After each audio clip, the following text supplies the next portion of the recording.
Assalamualaikum bro, kali ini saya membahas alur cerita Donghua Tales of Demons and Gods. Sebelum ke alur ceritanya jangan lupa ya bro di like, subscribe, komen biar tambah semangat lagi buat kontennya dan cepat berkembang channel ini. Selamat menyaksikan. Di awal film kita diperlihatkan Neili berhasil masuk ke arai tersebut. Neili pun semakin mudah untuk mengendalikan arai pembunuh Taiyi. Kemudian Neili pun menyerang balik musuhnya. Karena ia hanya rank emas hitam bintang 2, ia pun memutuskan untuk pergi. Namun hal itu digagalkan oleh Neili.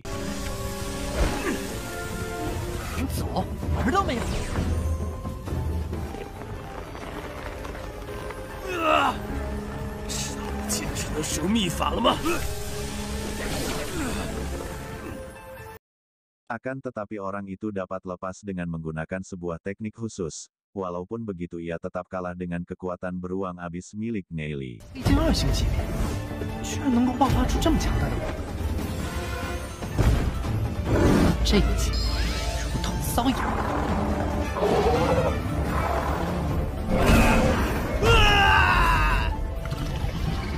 Dan karena hal itu Neili pun akhirnya berhasil menangkap orang tersebut, dan memberitahu senior Bong Liansu untuk memenjarakannya. 这是不愿逃跑的时候，就已经没有胜算。把他押送到监牢去，小心一点。光辉之城还没抓到过黑暗公会黑金级别的。 Kemudian Raja Kota pun datang. Lalu Neili memberikan pengendali arai kepada Raja Kota. 这位少年是城主府突然遭到攻击，今天。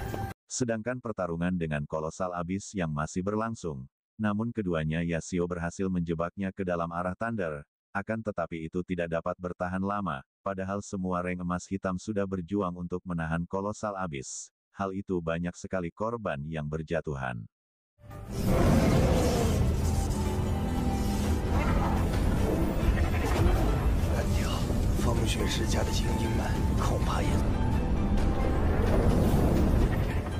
Sementara itu Patriark Chen Hong yang mendengar tentang penyerangan Mission Raja Kota memutuskan untuk tidak ikut campur, namun karena banyak keluarga yang datang membantu mau tak mau ia pun harus ikut adil. Akan tetapi ia menyuruh tak serius dalam menolong mereka, sementara itu bala bantuan dari keluarga lain pun akhirnya datang. 也早已出手，不能落后啊！空明世家前来支援。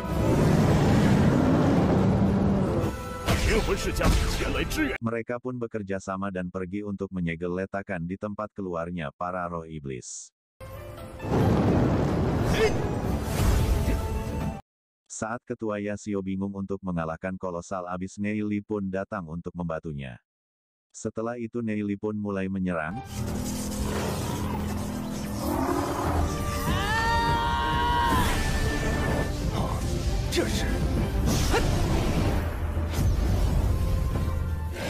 Dengan bantuan dari ketua Yasuo mereka pun berhasil menyingkirkan pedang milik kolosal abis.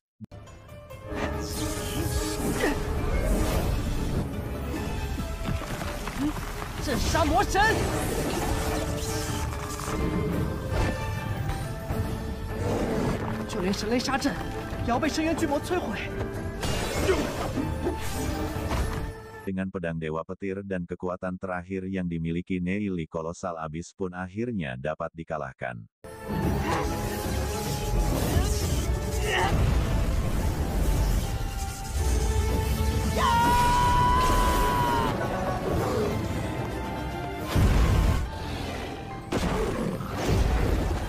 Dan karena itu Neili pun jatuh pingsan, sedangkan mereka yang melihat sangat kagum dengan kekuatan yang dimiliki Neili. Mereka juga berhasil menutup letakan tempat kolosal abis muncul. Kemudian ketua Yasuo pun membantu Neili, dan tanpa mereka ketahui sejak tadi ada orang misterius yang memperhatikan mereka. Hal ini membuat guil ke-8 lagi-lagi gagal untuk menghabisi Neili. 就没那么简单了。之前抓到的2个人，也同样会被灭口。Ternyata orang misterius itu adalah pemimpin dari guil kegelapan yang bernama Longsa, karena mereka semua gagal ia pun hampir saja membunuh anak buahnya, akan tetapi mereka semua dilepaskan, lalu menyuruh mereka untuk meminta maaf kepada Raja Kegelapan, itu pun kalau berhasil. Sedang di kediaman Neili Raja Kota Ketua Yasio Ziyun dan adik Neili sedang berkumpul. Ziyun yang mendengar kondisi Neili sangat parah menjadi khawatir dan berusaha menenangkan Xiaoyu. 把那片乌叶草的叶子取来。好。你一定要醒来。 Sedangkan Neili saat ini sedang bermimpi tentang masa lalunya bersama Ziyun.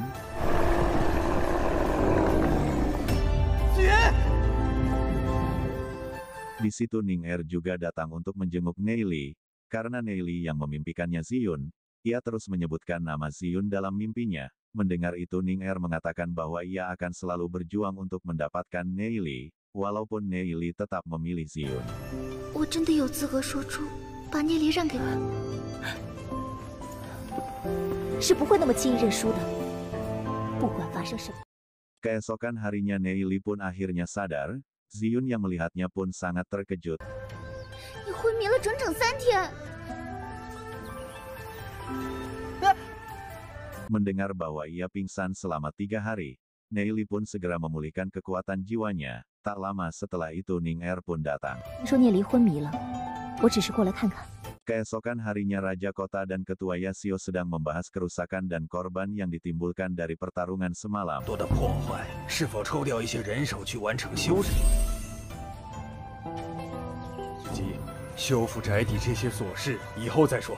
Selang beberapa waktu Tuan Muda Ye Han datang untuk menemui ayahnya. Raja Kota yang mendengar hal tersebut pun sangat senang. 啊，韩儿回来了，快让他进来。叶修前辈，叶寒少爷，回来就好。 Di situ mereka membahas soal rank Ye Han saat ini. Mendengar peningkatannya Ye Han, Raja Kota pun akan membuat jamuan untuk kepulangannya. Kabar Ye Han yang pulang pun sudah menyebar. 在短短2年间，进阶到了黄金3星级别。今天晚上，城主大人要为大公子接风洗尘。 Sementara itu di kediaman Lan Ruo, ayahnya menyuruhnya untuk datang ke pejamuan itu, agar segera mendapatkan calon suami. Awalnya Lan Ruo menolak, tetapi mengingat bahwa Neili berada di sana ia pun akhirnya setuju. 今天晚上我一定要打扮得美美的。 Sedangkan di kediaman Neili, Ning Er dan Ziyun sedang menemani Neili. Kemudian Ziyun meminta Ning Er menjaga Neili, karena ia akan pergi ke perjamuan Ye Han. Mendengar nama itu Neili pun menjadi penasaran dan mengajak Ziyun dan Ning Er untuk pergi bersama ke perjamuan tersebut. Sementara itu di perjamuan Lan Ruo datang dengan dandanan yang sangat aduhai.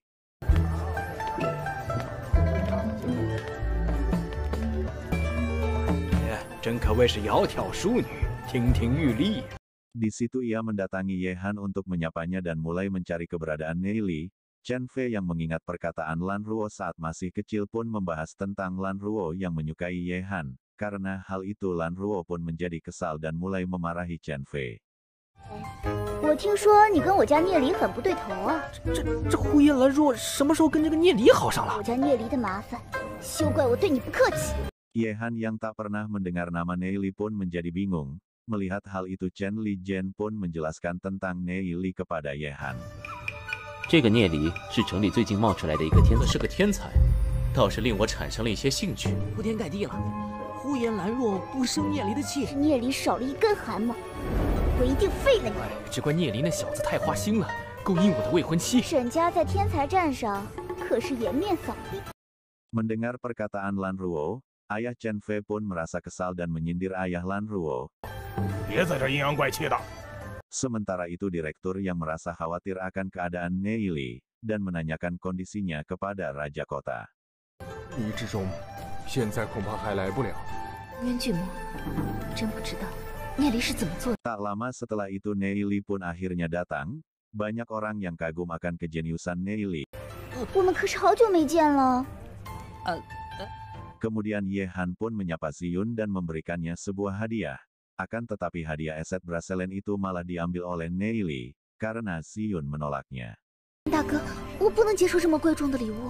西妖灵的修炼有着非常大的功效，客气了，我就带紫云收下吧。Setelah berbincang dengan Ye Han, Neili pun berpikir bahwa Ye Han adalah orang yang sangat berhati-hati.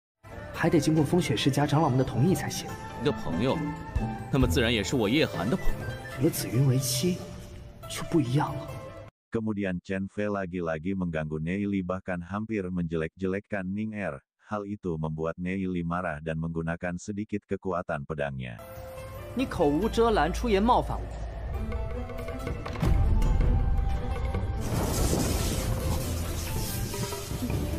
希望你能自重，别再纠缠不休。 Dan karena hal itu Ye Han pun hampir menggusir Neili. Akan tetapi dengan santainya Neili kembali menyerang Ye Han dan bicara terus terang tentang tahta Raja Kota. 且我根本不需要看城主的脸色，就连那边那几个老家伙都得让我3分。 Karena perkataan Neili yang menganggap remeh Patriark Chen Hong pun lepas kendali dan menyerang Neili, tetapi serangannya langsung dihadang oleh Raja Kota. Hal itu membuat Chen Hong terkejut dan membuat alasan bahwa ia terganggu karena keberadaan Neili. 相信他们很快就会露出马脚来。城主府宴会中这般撒野， Mendengar hal itu direktur yang pun tidak tinggal diam. Ia lalu mengacam Chen Hong bahwa alkemis akan terus melindungi Neili. 我一头也就算了，现在就连一个小……这位聂离小弟可是我们炼丹师的客卿，我不插手便是。 Mendengar perkataan direktur yang ayah Lan Ruo pun berpikir bahwa Neili bukanlah anak biasa. Ia lalu mendukung Lan Ruo untuk mendekati Neili. Sedangkan Ye Han beralasan bahwa apa yang ia lakukan hanya untuk menyelamatkan kota Glory dan bukan untuk mencapai sebuah tahta. Suasana di sana pun semakin memanas. Apalagi saat Neili mengatakan akan mengambil alih kota Glory bila Ziyun tak menjadi raja kota selanjutnya. Ziyun pun berusaha untuk menghentikan Neili agar tak membuat suasana semakin buruk. Bagaimanakah alur cerita selanjutnya, ditunggu ya di part 13.